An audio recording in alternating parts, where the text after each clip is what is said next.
A respected psychiatrist just revealed that Donald Trump's mental decline is much worse than has been speculated, and he has the receipts. Always a good thing to have at the holidays. Welcome to Occupy Democrats. I'm David Reddish. And yes, you probably noticed I'm not in the studio today.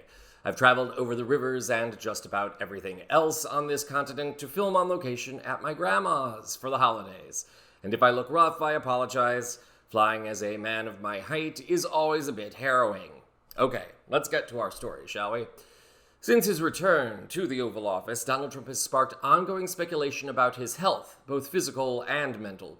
Though the White House claims he suffers from chronic venous insufficiency, other evidence, including his bruised hands, large bandages on those hands, and his falling asleep during press conferences, see our other videos for more on that, suggest he is suffering from a more serious condition such as congestive heart failure. For further evidence, check out Trump's wackadoo speech from last week. Good evening, America.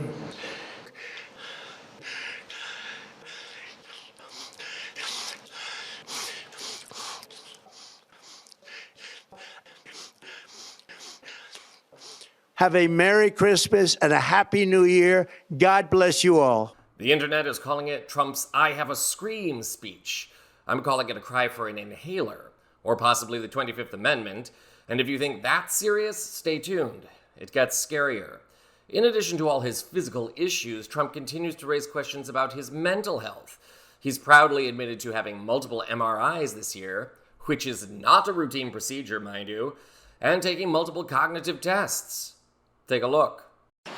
And I got him. I aced him. And no other president's taken a cognitive. Could you imagine Sleepy Joe taking a cognitive test? I don't think it got the first question is like, what is this? And they show a lion, a giraffe, a fish, and a hippopotamus, right? And they say, which is the giraffe? So that's the only question. But what happens is it then gets harder. Yes, Donald. Picking out a camel in a lineup between a snake, a giraffe, and an alligator is so hard. And don't you just love how he wants to tout the cognitive test as some badge of honor? They only perform those on people who show major signs of a stroke or dementia. And it's not a trophy, man. And for that matter, I'm sure he's not the first. Ron Reagan, the son of President Ronald Reagan, said his dad's Alzheimer's had progressed so badly that by 1985 he didn't even recognize his own son. But I digress. With Trump's health woes only becoming more obvious, and with mounting questions over his mental abilities, a decorated psychiatrist is now speaking out. Meet Dr. John Gartner of Johns Hopkins University. Gartner stopped off at the Daily Beast podcast to share his growing concern over Trump's mental acuity and what it could mean for the future of his presidency. Take a look.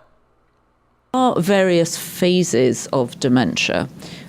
Where would you say he was on the scale of, say, if 1 is pretty functional to 10 where you're really needing 24-hour care?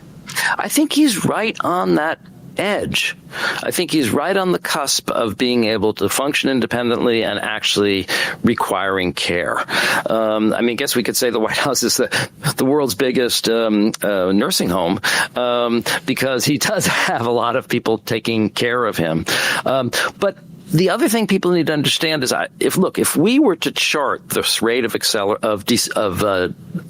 deterioration on a graph, okay, if you just follow that line with your finger, there's no way he's going to make it to the end of his term compos mentis. And then you have to add, now we get into calculus here, not just arithmetic, then we have to add an increase in the rate of acceleration, which is that, or an increase in the rate of speed, which is that what happens with people who get dementia, when it starts to get to this point, the progress starts to catch up. It starts to get faster and faster, till finally at some point they really fall off a cognitive cliff. He kind of gave the game away again, as he often does. He said, the mocha, that screening, I've passed it now 3 times in front of a whole bunch of doctors. Well, you could maybe justify giving someone the mocha once, just on their age, just as part of a physical. If you're giving it to him 3 times, that means you're not assessing dementia. That means you're monitoring dementia. Because if you keep feeling like, no, he's still got the symptoms, we've got to see how bad he's doing now. Oh, we got to check again, see how bad he's doing now. I think they're giving him cognitive tests and MRIs every 6 months to monitor the progress of his dementia. So there it is. You will also be happy to know that the White House has already denounced Gartner and his remarks in that clip you just saw, claiming, quote, anyone pathetic enough to defend Biden's mental state while being labeled as unethical by their peers has zero credibility, close quote. Which, if nothing else proves, Trump suffers from Biden derangement syndrome. But more importantly, if Gartner is correct, and it looks like he is, the next year will yield more Trump mental slips and, of course, wacky behavior. Make sure to subscribe to our channel to stay up to date on the president's ever-growing number of senior moments and what it will mean for the well-being of the United States. This is Occupy Democrats.